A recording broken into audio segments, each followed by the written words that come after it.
Laura Arraya y Claudia van der Beek.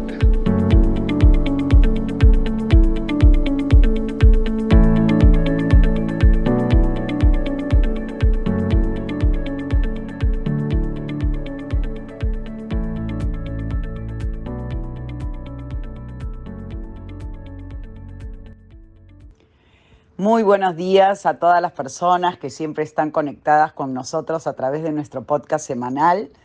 Esta semana ha sido bastante movida. Hemos tenido los resultados de San Diego, de Austin, en Tucumán también un 15.000 de mujeres. Pero bueno, hablaremos de eso después de saludar a mi compañera de todas las semanas, Claudia. ¿Qué tal? Buenos días, Claudia, ¿cómo estás? Buenos días, Laura. Buenos días a la audiencia. Es un gusto nuevamente contactarnos y comentar, resumir un poco lo que ha sido la última semana, con algunas novedades, algunas cosas que llaman la atención y algunos análisis en profundidad, mirando un poco más a las jugadoras latinas que están en distintos torneos tratando de ganar la mayor cantidad de puntos posible. Bueno, Claudia, comenzamos con San Diego, en donde Katie Boulder le gana a Kotsiuk en una final bastante reñida. Kotsiuk que viene atravesando un buen momento, cabe mencionar que le gana a Pegula en las semis y por su lado Boulder le gana a Navarro.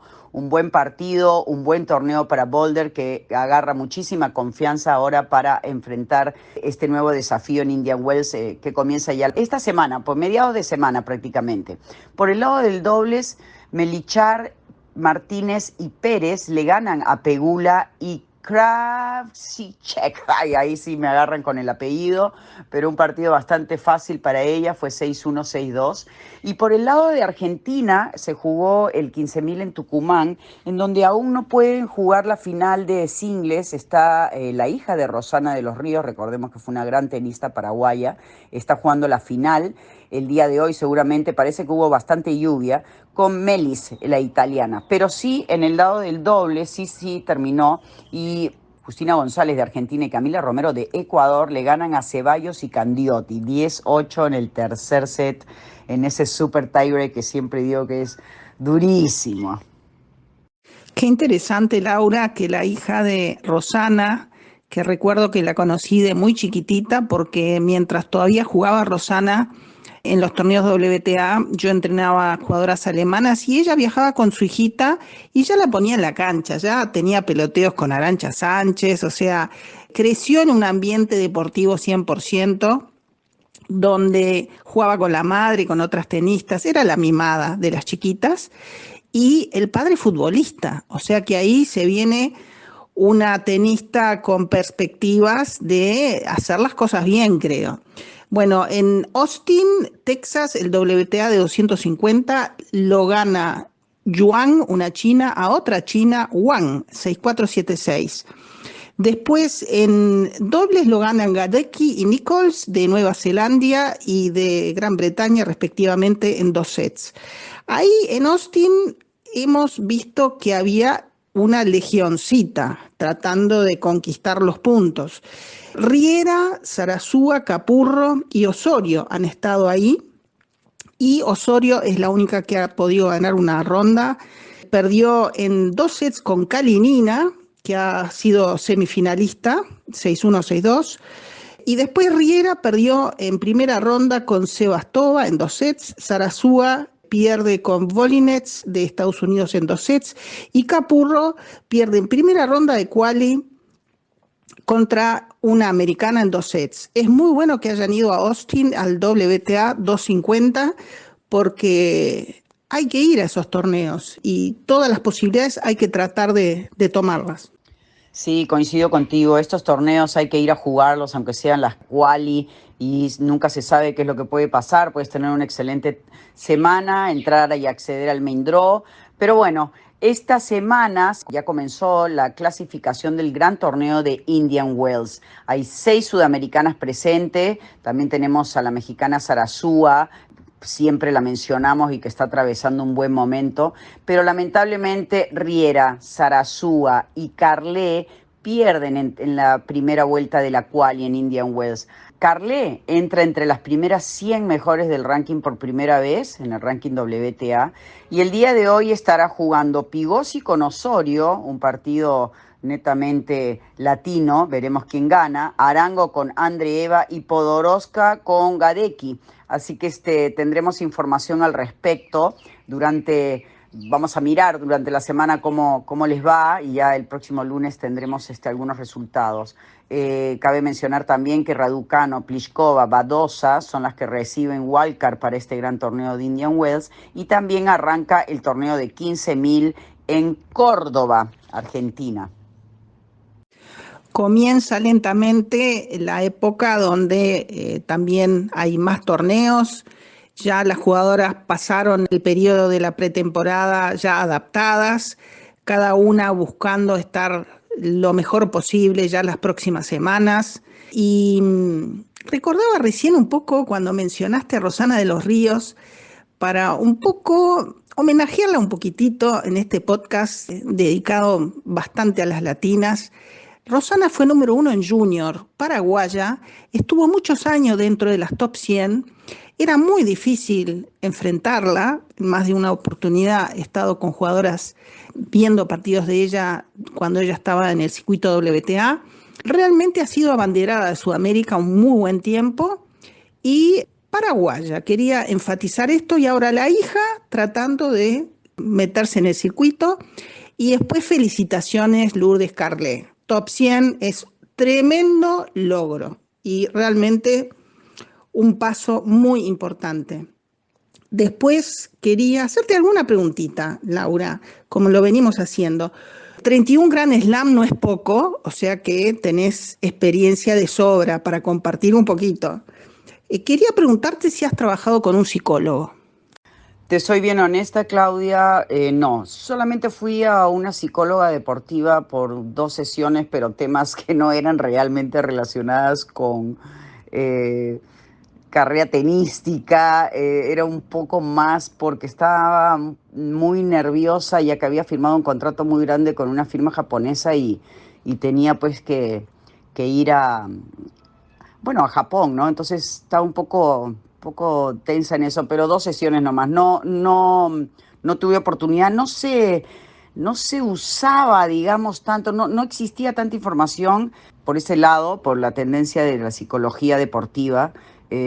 Sí comenzaba, yo recuerdo que Lawyer comenzaba, y me acuerdo que un compañero mío peruano, Jaime Ízaga, lo usaba, o sea, tenía sesiones, y bueno, Ivan Lendl también, pero no era todavía algo que fuese tan adaptado, digamos, a parte de tu tenis, ¿no? Sí, además, Laura, que se veía hace años como una debilidad decir que uno buscaba ayuda psicológica o perfeccionarse psicológicamente para rendir mejor. Hoy en día, sinceramente, todas las top manejan muy bien el tema de controlar sus emociones, y para ello van a un psicólogo y psicólogo deportivo especializado, porque se puede hacer muchísimas correcciones con la ayuda de un psicólogo deportivo. Ahora te quería preguntar, ya que hablaste de raquetas, yo creo que hay pocas jugadoras en el circuito que han usado toda la gama de raquetas posibles que existían. Yo solamente recordando nuestra década de jugadoras, yo creo que te he visto con 5 raquetas, y me acuerdo porque yo me fijaba en esos detalles.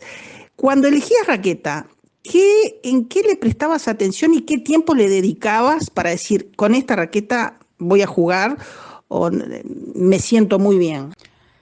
A ver, sí pasé por varias raquetas desde la época de madera, ojo, yo comencé a los 7 años jugando con la Max Split Dunlop, que era lo máximo, la verdad que era una raqueta espectacular. Después llegaron pues ya lo que fue aluminio, y bueno, poco a poco ya se ha ido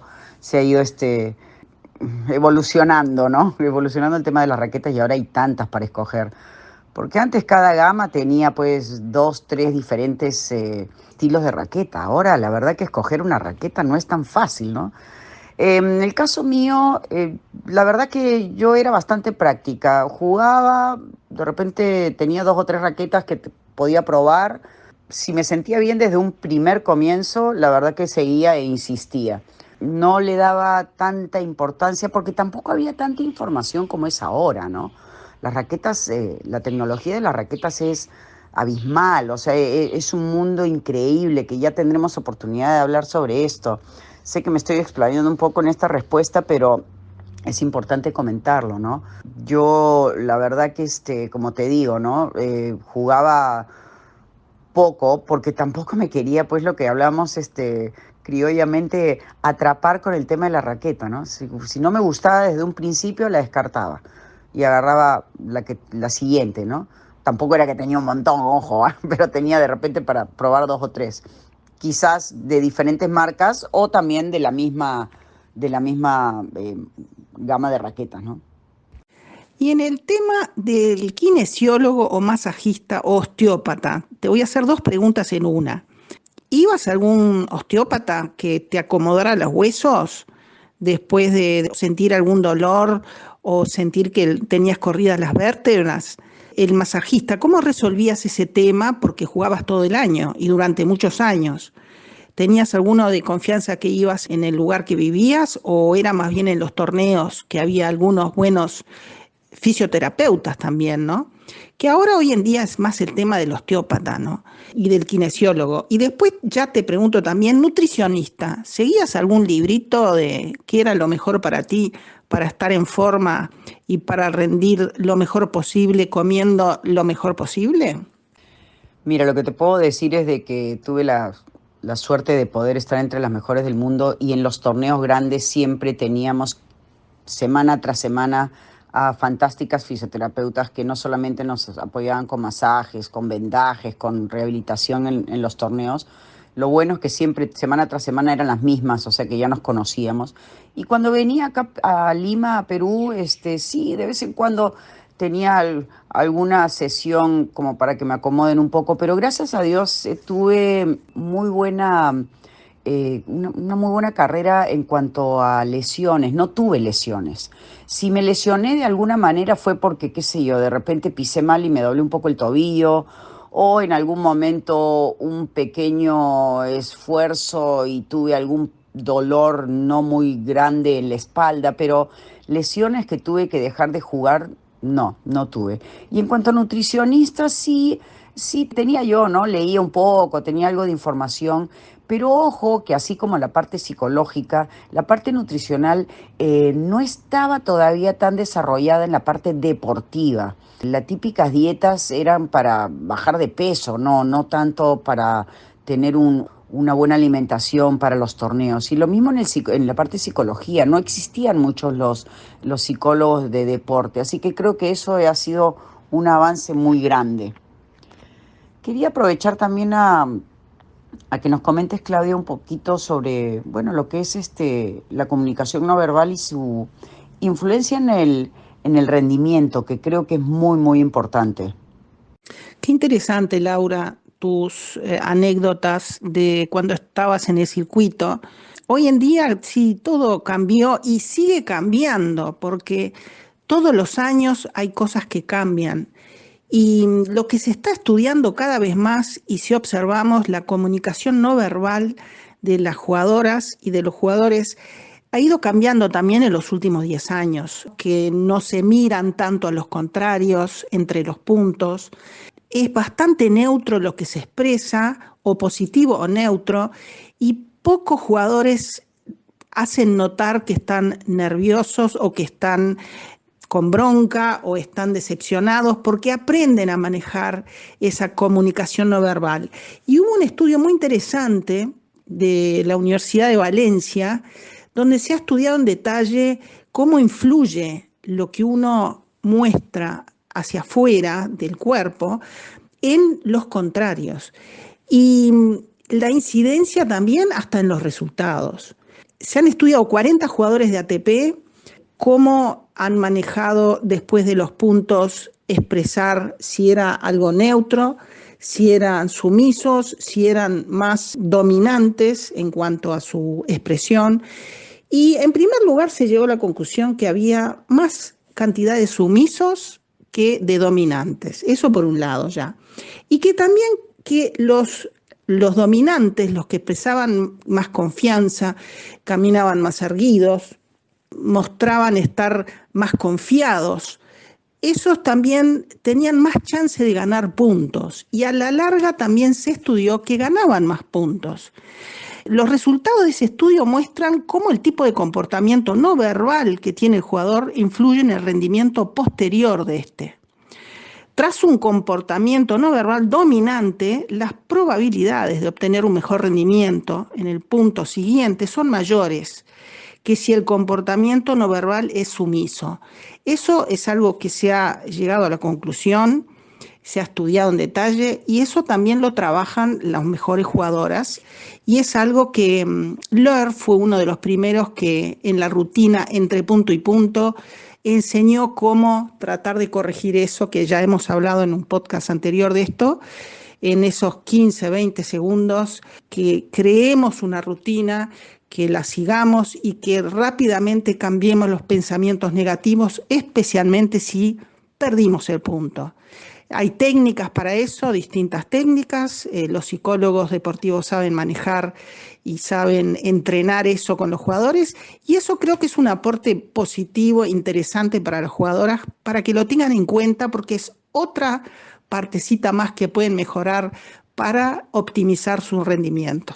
Bueno, Laura, yo me despido por hoy. Ha sido un gusto enorme y también es realmente muy interesante para mí mirar para atrás tu carrera porque has sido una jugadora que se ha destacado en también un circuito muy difícil cuando tú has jugado. Les mando un abrazo a la audiencia y a todos y a ti también, Laura, y nos estamos hablando la próxima semana. Chau, chau. Sí, es increíble el tema de lo que, bueno, podríamos decir el lenguaje corporal en todo sentido y cómo va evolucionando cada detalle que los psicólogos, los mismos entrenadores tratan de aprender para aportar a sus jugadores, porque también, ojo, es mucho el tema fuera de la cancha también. El entrenador juega un papel muy importante. Si tú lo ves al entrenador nervioso, angustiado, muy eufórico, también... bueno, también te pasan un poco esa energía a ti, ¿no? Entonces yo creo que también el lenguaje corporal del entrenador fuera de la cancha es importantísimo. Bueno, nada, por mi lado también yo me despido, Claudia. Estaremos muy atentas a lo que pasa en Indian Wells esta semana y la próxima, porque es un torneo largo, 128 jugadores y jugadoras, singles y dobles. Y bueno, y le estaremos trayendo también más informaciones y algunos datos importantes para que todos puedan ir desarrollando una súper carrera tenística. Te mando un abrazo a ti, un abrazo a toda la audiencia y nos reencontramos el lunes. Chao.